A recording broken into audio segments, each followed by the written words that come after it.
নমস্কার বন্ধুরা, আপনারা কেমন আছেন? আশা করি সবাই আপনারা ভালো আছেন। আমিও ভীষণ ভালো আছি। আজকে আমি আপনাদেরকে ওলের তরকারির একটা রেসিপি দেখাবো, যাকে বলে ওলের ডালনা। এই ওলের ডালনা যদি নারকেলের দুধ দিয়ে করা যায়, খেতে কিন্তু দুর্দান্ত হয়। আর আপনারা বাড়িতে একবার এইভাবে ট্রাই করেই দেখবেন, আশা করি ভালো লাগবে। রুটি কিংবা পরোটা কিংবা গরম ভাতের সাথে কিন্তু দুর্দান্ত লাগে। চলুন দেখে নেওয়া যাক রেসিপিটা। প্রথমে আমি ওলগুলো এরকম ডুমো ডুমো করে কেটে নিয়েছি, আর এর মধ্যে আমি আলুও দিয়ে নিয়েছি। দিয়ে জলের মধ্যে দিয়ে নুন আর হলুদ দিয়ে একটু সিদ্ধ করে নেব। মোটামুটি 5 মিনিট মতো সিদ্ধ করলেই মোটামুটি হয়ে যাবে। খুব বেশি কিন্তু সিদ্ধ করা চলবে না, বেশি সিদ্ধ করলে ওল একদম গলে যাবে আর খেতে একেবারেই ভালো লাগবে না। এরপরে কড়াইতে আমি দিয়ে নেব তেল। তেল একটু গরম হয়ে গেলে এর মধ্যে দিয়ে দেব আলুটা আগে আমি ভেজে নেব, তারপরে ওল আমি ভাজবো। তো আলুটা দিয়ে 1 মিনিট মতো রেখে দিয়ে তারপরে দিয়ে দিলাম এর মধ্যে ওলটা দিয়ে নেওয়ার পরে আমি এর মধ্যে দিয়ে দেব লবণ আর হলুদ আর লবণ দিয়ে খুব ভালোভাবে ওল আর আলুটা ভেজে নিতে হবে। এই স্টেপটা কিন্তু কোনো মতেই স্কিপ করা যাবে না, কারণ ওলের তরকারি বা ওলের ডালনা করার সময় যদি এইভাবে ভেজে নেওয়া হয়, তাহলে কিন্তু এই ওলের ডালনাটা খেতে দারুণ হয় আর টেস্টটাও কিন্তু দুগুণ বেড়ে যায়। আমার ওল আর আলু ভাজা হয়ে গেছে। এবার আমি একটা পাত্রের মধ্যে সমস্ত উপকরণগুলো তুলে নিলাম। এরপরে কড়াইয়ের মধ্যে আমি দিয়ে দেব সাদা তেল। আপনারা চাইলে এটা কিন্তু সরিষার তেলেও রান্না করতে পারেন। তারপরে আমি 2টো তেজপাতা আর 2-3টে দিয়ে দেব শুকনো লঙ্কা ফোড়ন, দিয়ে এর মধ্যে দিয়ে দেব সাদা জিরে ফোড়ন। আপনারা চাইলে শাহি জিরেও কিন্তু দিতে পারেন। তারপরে দিয়ে দেব আস্ত গরম মশলা আর দেব এলাচ। এরপরে আমি এর মধ্যে দিয়ে দেব আদা কোরানো, 1 চামচ মতো দিয়ে দেব আদা। তবে আদাটা দিয়ে খুব বেশি কিন্তু তেলের মধ্যে কষানো যাবে না, কারণ আদা পুড়ে গেলে তরকারি একদমই ভালো লাগবে না খেতে। এরপরে সমস্ত মশলাগুলো এক এক করে অ্যাড করছি। জিরে আর ধনে গুঁড়ো দিয়ে দিলাম 1 চামচ করে, দিয়ে এর মধ্যে দিয়ে দেব অল্প পরিমাণে গোলমরিচ গুঁড়ো আর দেব হলুদ গুঁড়ো, দিয়ে মশলাটা কিন্তু খুব ভালোভাবে কষিয়ে নেব।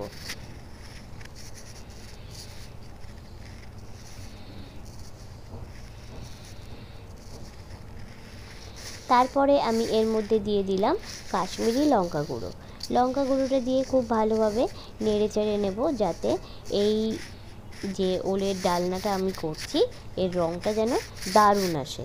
তারপরে আমি এর মধ্যে দিয়ে দেব লবণ আর দেব অল্প পরিমাণে চিনিটা কিন্তু অবশ্যই দিতে হবে টেস্টের একটা ব্যালেন্স রাখার জন্য।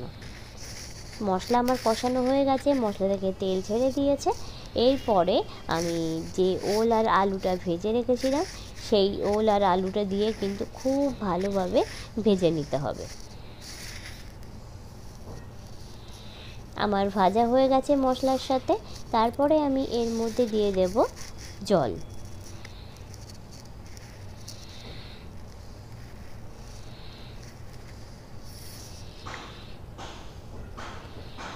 দেখুন তরকারির কালারটা কিন্তু দুর্দান্ত হয়েছে, আপনারা দেখে অবশ্যই বুঝতে পারছেন। এরপরে আমি এর মধ্যে দিয়ে দেব নারকেলের দুধ। আমি এর মধ্যে একটা নারকেলের দুধ কিন্তু পুরোটাই দিয়ে দেব, দিয়ে খুব ভালোভাবে একটু নাড়িয়ে চাড়িয়ে নেব। আর এই ওলের যে ডালনাটা বানানো হবে, নারকেলের দুধ দিলে কিন্তু খেতে দারুণ হয়।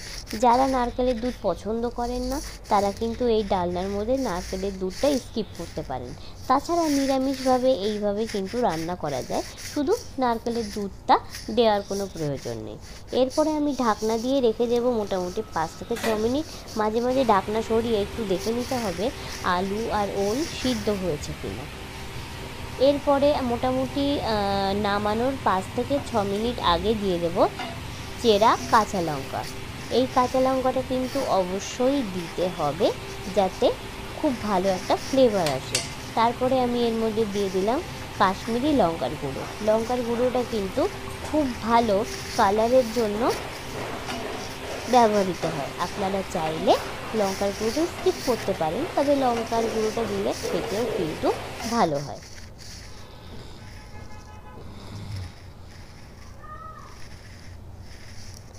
এরপরে নামানোর আগে আমি দিয়ে দেব 1 চামচ গরম মশলা আর দিয়ে দেব ঘি। ঘি আর গরম মশলা দিয়ে খুব ভালোভাবে একটু নাড়িয়ে চাড়িয়ে ঢাকনা দিয়ে রাখবো। তার আগে আমি একটু টেস্ট করে দেখে নেব যে সমস্ত উপকরণ ঠিকঠাক পরিমাণে দেওয়া হয়েছে কিনা। ওলের ডালনা একদম রেডি হয়ে গেছে। আমি একটা সার্ভিং বোলের মধ্যে ওলের ডালনাটা কিন্তু সার্ভ করে দেখাচ্ছি। আশা করি আপনাদের সবারই কিন্তু ভালো লাগবে।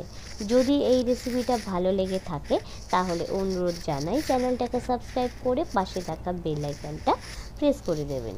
যখনই আমি নতুন নতুন ভিডিও আপলোড করব সবার আগে আপনারা দেখতে পান। আশা করি রেসিপি কিন্তু ভালো লাগবে।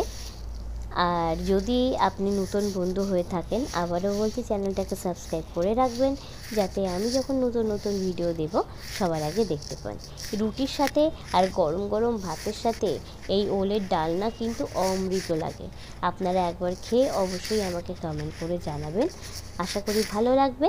সবাই ভালো থাকবেন, সুস্থ থাকবেন। আবারও দেখা হবে নতুন একটা রেসিপি নিয়ে। ততক্ষণ পর্যন্ত সবাই ভালো থাকবেন। নমস্কার।